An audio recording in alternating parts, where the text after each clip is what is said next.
O Senhor esteja convosco. Proclamação do Evangelho de nosso Senhor Jesus Cristo segundo Lucas.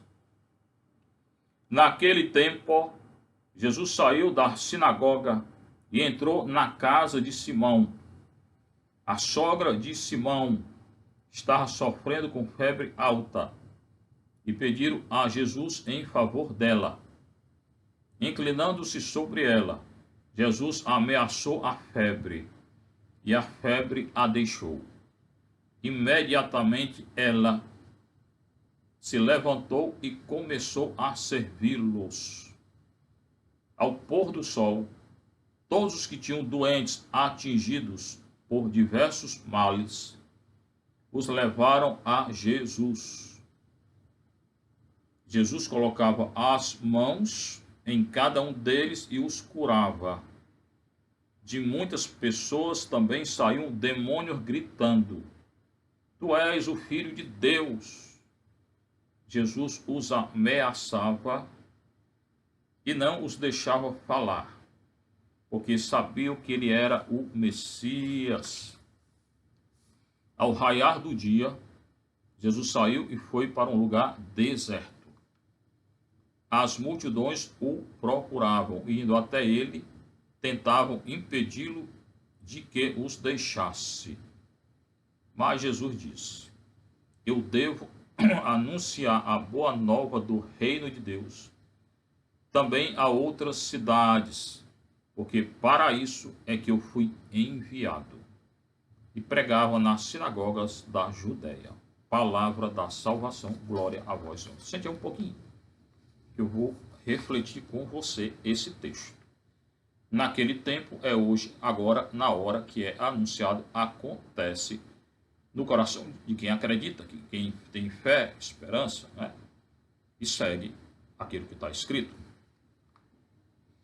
Jesus saiu da sinagoga, recorda ontem, né? A expulsão daquele demônio, gritou, aquela confusão toda. Entrou nas casas de Simão, tá? Quem é esse Simão? Simão Pedro. Qual é a cidade? Cafarnaum, do lado do lago de Genezaré. Então, ele entrou na casa de Pedro, aqui chamado com o nome hebraico, Simão, Shimon, Simão, tá? Que era um dos filhos de Jacó, o nome de um dos filhos de Jacó. A sogra de Simão estava sofrendo com febre alta. Então, aqui vai acontecer uma cura. Jesus curava quem ele queria, na hora que ele queria, do jeito que ele queria. Curou a todos? Não. Porque a missão dele foi curar o coração, perdoando o pecado e nos dando o grande dom da ressurreição. Jesus se encarnou para me dar dois grandes dons: perdão do pecado e ressurreição. E a vitória sobre a morte. Morte, que é a 10ª consequência do pecado, que ele tirou, nos dando perdão, com o batismo. Tá? Então, entrou na casa de Pedro, e lá a sogra de Pedro estava doente. Né? Aqui de febre alta. Pediram a Jesus em favor dela. Foram até ele, na hora que ele entrou, cura. Senhor, cura aí minha sogra. O Pedro podia ter falado com ele aqui, não diz quem foi. Foram até ele e pediram pela sogra do Pedro. Inclinando-se sobre ela. Tá? Recorde todos os detalhes aqui. Jesus se inclinou. Quem foi que inclinou e curou no Antigo Testamento? Elias.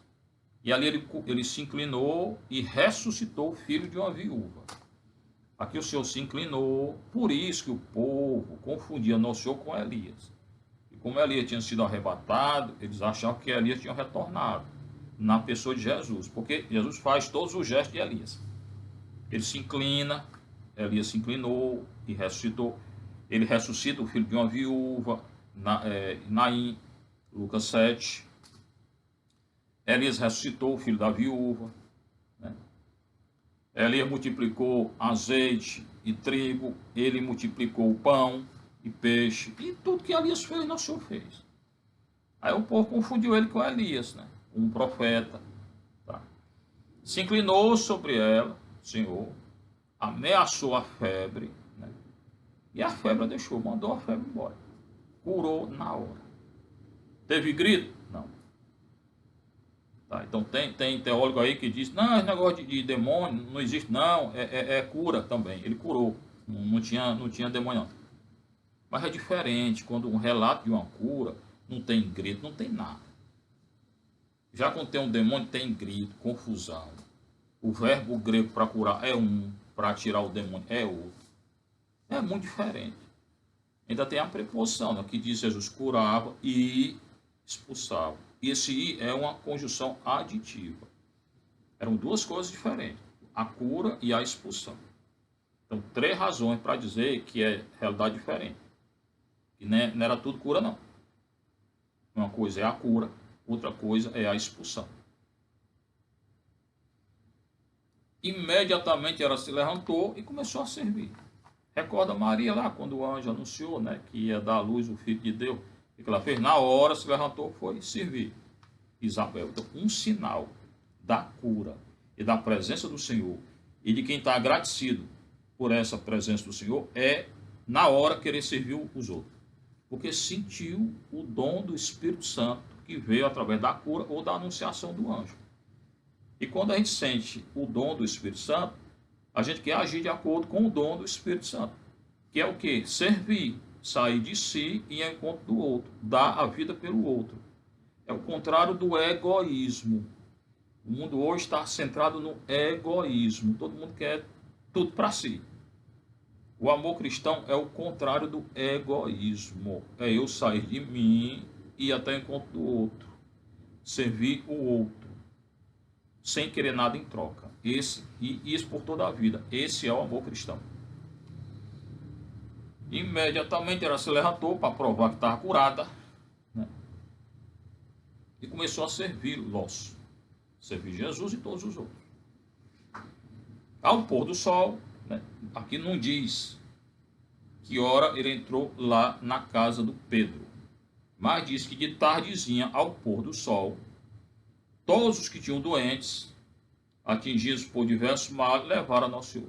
Quando ele curou, a cidade toda veio, Cafarnaum, para ele curar. Recorda o Padre Pio, que tinha o dom da cura, né? Então todos iam a ele. Claro. Quem é que não quer ser curado? Embora recorde que a cura principal é o perdão. Um pedido de perdão perfeito é melhor do que qualquer cura física. Porque te leva para o céu. E a cura física pode levar e pode não levar. Se você agradecer a Deus, retornar como um daqueles leprosos lá, eram 10, só um retornou. E agradecer a Deus, aquela cura vai servir muito. Cura física. Mas se você não estiver nem aí, de que adianta a cura física? Então, ao pôr do sol, todos os que tinham doentes correram até a casa do Pedro. Imagine o alvoroço. Né? Queriam ser curados por Nosso Senhor. Jesus colocava as mãos em cada um deles e os curava. Então, aqui hoje, nessa tarde, curou a todos que estavam lá. Algumas vezes ele toca, coloca a mão, né, impõe. Outra vez não. Recorde o servo daquele oficial. Senhor, eu estou com o meu servo lá em casa doente. Aí Jesus diz, eu vou lá. Não, precisa não. Diz uma palavra que é curado. Pronto. Então, muitas vezes ele toca. Tem cego que ele coloca lama no olho, né? Usa saliva. E tem, impõe as mãos. E tem outros que ele nem não chega nem na casa, né? Pela palavra dele é curado. Então depende. Não diga que é só de um jeito, não, porque tem vários jeitos que não se curou. De muitas pessoas também saiu um demônio. Então eram duas coisas diferentes, duas realidades diferentes. A cura, ele curava aqui impondo as mãos, e o demônio também, o também é um aditivo, é um advérbio, intensificador e aditivo, acrescenta algo. Também ele tirou o demônio. E, de novo, aqui o demônio quando sai grita. Então a cura não tem grito. Curou, pronto, levantou, serviu, curou, tranquilo.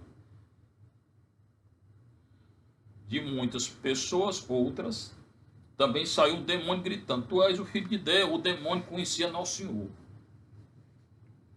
O único que conhece Nosso Senhor no Novo Testamento é o demônio.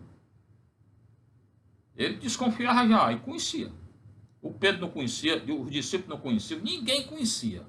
Só Nosso Senhor, nem judeu, nem fariseu, ninguém. O demônio conhecia. Por isso que conduziu Nosso Senhor à morte. Só que aí ele danou-se. Porque morrendo, Nosso Senhor ressuscitou. Ele veio morrer, veio ressuscitar. Veio sofrer não, sofreu por consequência do pecado, do homem do Satanás, da ação de Satanás. Mas veio morrer e ressuscitar por nós, para nos dar o quê? Perdão e ressurreição. Saiu o demônio gritando dos outros: Tu és o Filho de Deus, ruios tu teu, Filho de Deus.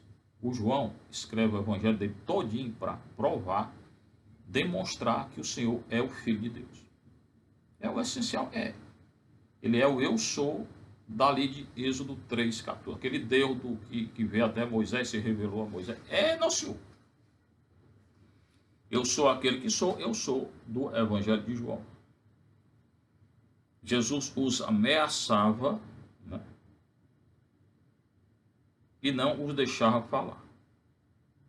Então, Jesus aqui, ele briga com o demônio. Na cura ele briga? Não. Ele não diz nada. É uma imposição, é um toque, entendeu? Ou é nada. Ele fala alguma coisa: quero ser curado, pronto. É tudo tranquilo na cura. Com o demônio, grito. E Jesus manda ele sair, ordena. Não conversa não, ordena. Jesus ameaça ele: sai daqui, né? E não deixar falar, né?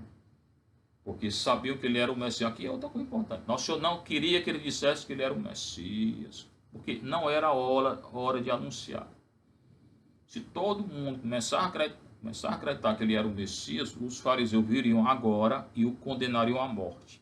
Não era ainda a hora dele ser condenado à morte. É hora ainda dele anunciar o Rei de Deus, que ele vai dizer mais adiante.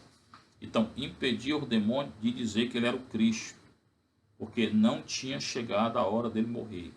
Se eles continuassem a falar que ele era o Messias, os judeus viriam e matariam o Nosso Senhor.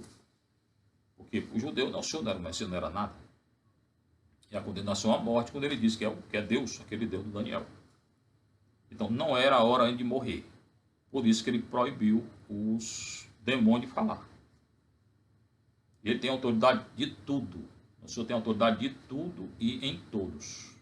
Mandou calar, cala. Pronto. Ao raiar do dia, então, isso deve ter durado a noite todinha. Nosso Senhor curando. Né? Porque ao pôr do sol vieram. Então ele fala: ao pôr do sol chegaram todo doente, ele expulsou o demônio, e ao raiar do dia, a noite todinha curando. A cidade toda estava ali. Ao raiar do dia, Jesus saiu e foi a um lugar deserto. Ele vai muitas vezes a um lugar deserto. Para quê? Para orar. Conversar com Deus. Se você não tem um lugar deserto, entre dentro de você, no seu coração. Aí, dentro do seu coração, que é o lugar deserto, fale com Deus. Eu tenho que me retirar a lugares desertos. Para quê? Para falar com Deus. Para orar, adorar, me entregar, confessar o meu pecado e depois ir ao sacerdote e confessar. Eu tenho que ir a um lugar deserto. Não posso ficar sem conversar com Deus. O que é o lugar deserto? Oração pessoal. É o local da nossa oração pessoal. E onde é? Nosso coração. E ser sincero, não esconder nada de Deus. Nada. Falar tudo para Deus. Estou sentindo isso e aquilo, que me ajuda, tal e tal e tal e tal. Falar tudo para Nosso Senhor. Então ele foi para um lugar deserto, mas a multidão correr atrás. Cadê ele? Claro, começou a curar, tirar o demônio, né? De manhã cedo saiu. Aí foram atrás, perguntaram: cadê ele? Nosso Senhor, cadê? Procuravam, indo até ele, tentavam impedi-lo de que os deixasse. Então não queria que ele saísse de lá. Fique aqui em Cafarnaum. A missa de cura todo dia aqui na casa do Pedro. Nosso Senhor aceitou? Não. Não. O que ele vai dizer? Eu devo anunciar a boa nova, o evangelho do reino de Deus a outra cidade. Não posso ficar só aqui na casa do Pedro. Eu tenho que ir a Caná, a Naim, a Nazaré, que eu já saí de lá e não quero acreditar, aos Gesarenos, tenho que ir a Samaria, tenho que ir a Judéia, a Betânia, ao Jordão, todo canto. Anunciar primeiro a salvação para o judeu, depois para todos. Não vou ficar no lugar só. Então, o nosso anúncio é anúncio de evangelização para todos. Não é só um grupinho aqui fechado. Eu não gosto de grupinho fechado. O anúncio é para todos. Ir nas praças e evangelizar. Nós temos uma missa campal, uma vez por mês, para todos. Eu gosto muito de missa campal. Porque o anúncio é para todos. Né? Ali, muitas vezes, alguém que nunca ouviu falar da igreja, ali ouve, né? E quem sabe se não será a salvação daquele daquela. Então, eles queriam reter Nosso Senhor para ele. Ninguém retém Nosso Senhor. Nosso Senhor não é de um grupo fechado. Ele veio anunciar a boa nova do reino a todos. Todos se salvarão? Não. Porque se eu não quiser me salvar, pronto. Nem Deus me salva. Salvação é um dom gratuito. Eu tenho que aceitar gratuitamente com a minha liberdade. E se eu não quiser aceitar, não aceito. Quem quiser se condenar, se condena. Às vezes sem intenção, mas se condena. Eu devo anunciar a boa nova do reino de Deus a outras cidades. Porque para isso é que eu fui enviado. A missão de Nosso Senhor é anunciar a boa nova a todos. A missão da Igreja Católica hoje é evangelizar a todos. Para isso que nós fomos enviados, eu e você. Esse é o nosso chamado, nossa vocação de anunciar, evangelizar. Ai de mim se não evangelizar. É um chamado. E pregava na sinagoga da Judéia. E pregava na sinagoga. Ali começou a briga com o judeu, fariseu, saduceu. Principalmente o fariseu, que era ele que dominava a sinagoga. Mas ele tinha coragem e anunciou o evangelho a tudo e a todos. Nem todos aceitaram. Mas essa era e é a missão da Igreja Católica, porque era a missão de Nosso Senhor. Então que Nosso Senhor nos dê a graça do dom de evangelizar a tudo e a todos. Lançar a semente do reino. E orar, interceder e ser coerente com essa evangelização e com esse anúncio. Seja louvado nosso Senhor Jesus Cristo, sua mãe Maria Santíssima.